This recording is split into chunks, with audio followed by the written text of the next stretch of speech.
Bom, vamos avançar aí para um outro ponto. Deixa eu ver uma forma de fazer isso aqui, que é o pensamento do Michel Foucault, que de certa forma eu já introduzi aí, né, fazendo comentários aí anteriormente. Falando sobre a questão do cárcere, o Foucault vê esse instrumento como um aparelho disciplinar, né, mas um aparelho disciplinar exaustivo, que deveria se ocupar de todos os aspectos do indivíduo. O problema, qual é a crítica do Foucault? E isso aí é muito legal para vocês usarem na redação, olha só. É que, em tese, o sistema prisional ele deveria se ocupar em disciplinarizar todos os aspectos da vida do indivíduo.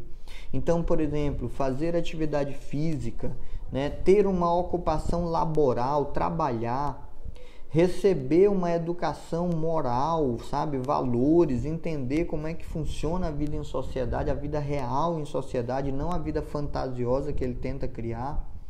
Ou seja, tratar a questão do comportamento cotidiano e principalmente atitudinal, né, no seu comportamento moral, é o que faz desse processo do encarceramento um processo que pode vir a ser eficiente, tá? Então aí já tem algumas indicações que vocês poderiam inclusive usar lá na proposta de intervenção, né, da problematização acerca do sistema prisional. Então olha só, segundo Michel Foucault, né, na análise dessa punição generalizada, ele vai dizer, olha, de novo, né, na verdade reforçando o que eu falei há pouco, o sistema punitivo ele não pode visar uma penalização do indivíduo exclusivamente ou do corpo do indivíduo, como acontecia antigamente. A função da pena, vai dizer Michel Foucault, claro, além de retirar do indivíduo, sabe, fazer o indivíduo sentir culpa, para que ele então sinta a vontade, a necessidade de se reeducar para viver em sociedade, para voltar a viver em sociedade. Uma das funções, outras, principal da punição, da pena, é dar o exemplo, é mostrar para o resto da sociedade que haverá consequências, que nenhum crime passará ileso aos olhos da lei, né? Esse processo é fundamental. Então, o direito de punir, ele acaba deslocando-se, né, de um ato de vingança que poderia, portanto, ser praticado por qualquer um.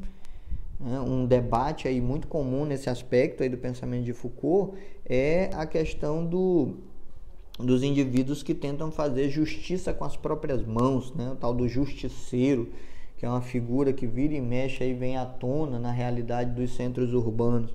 Mas assim, na visão do Foucault, o direito de punir, ele sai das mãos desse vingador, desse justiceiro e vai parar, né, nas mãos de um soberano, de um governante que tem como função principal salvaguardar o contrato social e assim, portanto, agir, operar em defesa da sociedade, tá certo? Em defesa da sociedade. Olha só, para além aí do pensamento desses autores, eu trouxe aqui alguns elementos acerca da questão do crime e do prejuízo social que um crime produz, para trazer aí elementos para vocês em relação à estruturação da proposta de redação. Vejam aí. Alguns prejuízos sociais, né, que eu sei que vocês conhecem, mas ver assim didaticamente estruturado talvez ajude bastante. Então, a questão da desordem, os escândalos, o mau exemplo, né, que um criminoso dá, porque, e aí tem um detalhe muito importante, quanto maior é o poder de influência do indivíduo que comete o crime, mais ressonância esse crime produz na sociedade, mais ele ecoa e, portanto, mais perigoso aquele ato unilateral acaba se tornando, porque ele vai ecoar pelo resto da sociedade, né? Por isso é tão grave o crime cometido por autoridades, né? Esse é um crime que deveria ser sempre hediondo, porque além da lesão material praticada, por exemplo, nos atos de corrupção, você tem uma lesão moral gigantesca, Porque uma coisa é um indivíduo qualquer da sociedade, né, desviar ali uma quantidade de dinheiro e tal, né? Algumas pessoas vão olhar para aquilo, né, criticar, comentar, dizer que foi errado, mas quando é uma alta autoridade, né, principalmente num estado, numa instituição como o Estado, por exemplo, isso é muito mais grave, porque esse indivíduo ele acaba sendo um exemplo gigantesco, obviamente nesse caso um mau exemplo gigantesco, que fomenta nas pessoas a ideia de que, bom, se uma autoridade pode, se ele que deveria ser um exemplo de comportamento pode, e aí ele acaba sendo, só que um mau exemplo. Então eu também posso fazer, eu também posso roubar, eu também posso desviar, eu também posso, sabe? Acaba passando a mensagem de que o crime compensa.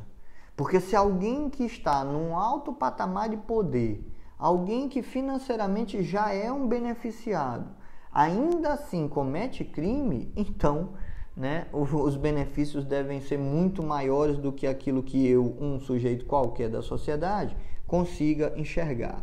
De alguma maneira, isso acaba incitando as pessoas, generalizando a ideia de que o crime é absolutamente aceitável. Tá? Então, vejam só, por outro lado, eu coloco aí à direita do quadro, a punição exemplar, né? A punição exemplar deve ser não contra o corpo, reforçando uma fala minha de há pouco, mas contra o que o crime representa. Por isso, o crime praticado por uma autoridade deve ter uma punição mais severa do que um crime praticado por qualquer um.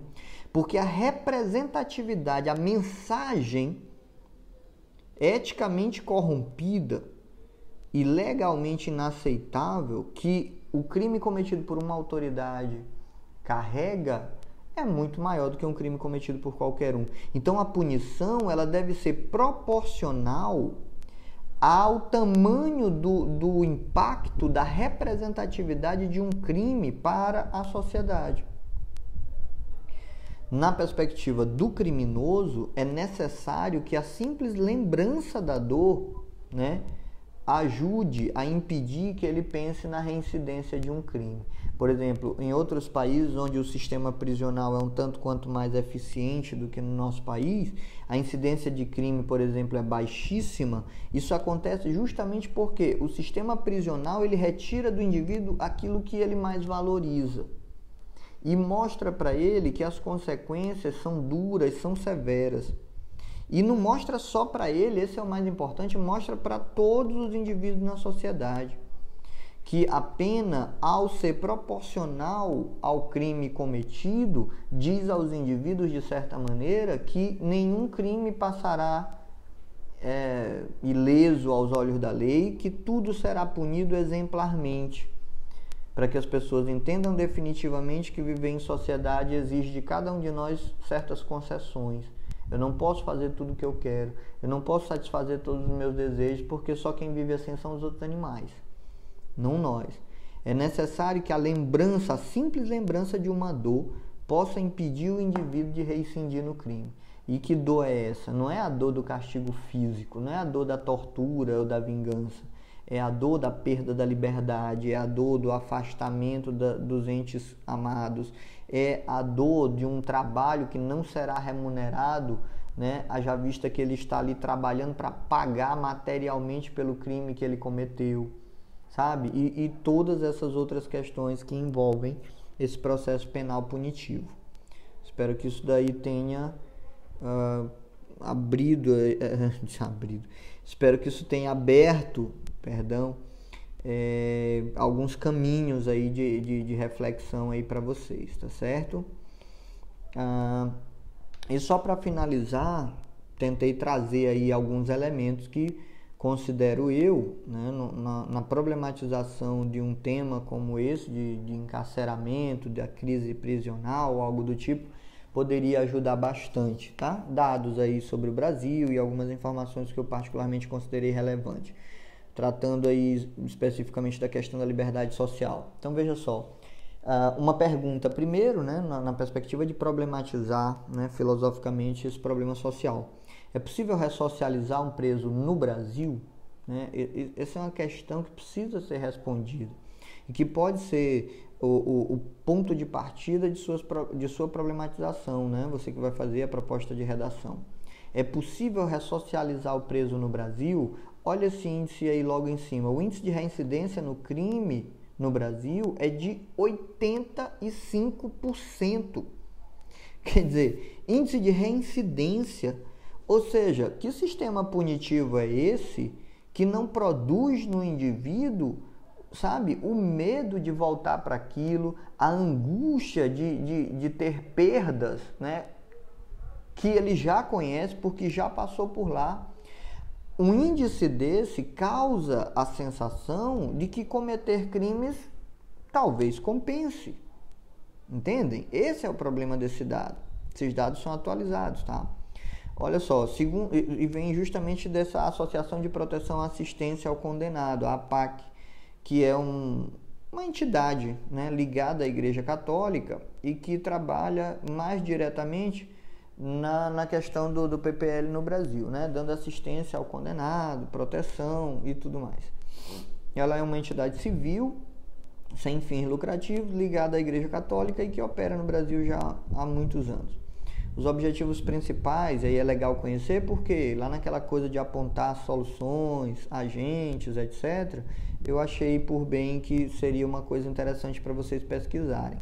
Então, ela tem como objetivo recuperar o preso, né, e administra esse processo a partir dos 3 regimes que a gente encontra no Brasil, né? Presos em regime fechado, presos em regime semiaberto e presos em regime aberto, né? Que estão lá com, por exemplo, a tornozeleira eletrônica, né? Que é um formato hoje.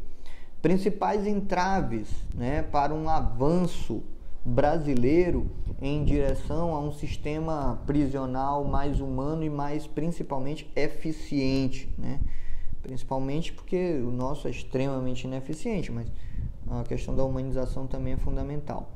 A superlotação, a ociosidade desses presos dentro do presídio, porque, né, conhecem a máxima, que acho que é uma expressão um tanto quanto chula para usar em redação, não sei se é o caso de aplicar, mas a ideia dela importa, né? Que a cabeça vazia é a oficina do diabo. Então, essa ociosidade, ela é um problema, indiscutivelmente. Presos de baixa, média e alta periculosidade ocupando os mesmos espaços dentro de um presídio. Isso é um absurdo, gente. Num sistema prisional eficiente, isso não acontece de maneira alguma. Presos de periculosidades de níveis diferentes, quer dizer, você juntar um serial killer, por exemplo, um sujeito que, sabe, cometeu um triplo homicídio qualificado, você juntar um cara desse com um cara que roubou uma lata de leite no supermercado, isso é um negócio absurdo, cara. Mas no sistema prisional brasileiro isso é extremamente recorrente. Meus queridos, eu espero ter, né, voltado aí em grande estilo, espero estar contribuindo. A gente vai ter uma sequência de vídeos bastante considerável, justamente para repor aí os déficits que eu acabei deixando esse mês de setembro. Mas acredito que ainda consigo aí contribuir substancialmente para que as redações de vocês tenham um repertório aí bem legal, propostas de intervenção, sugestões bacanas, tá bom? Um abraço a todos e até os nossos próximos vídeos. Valeu!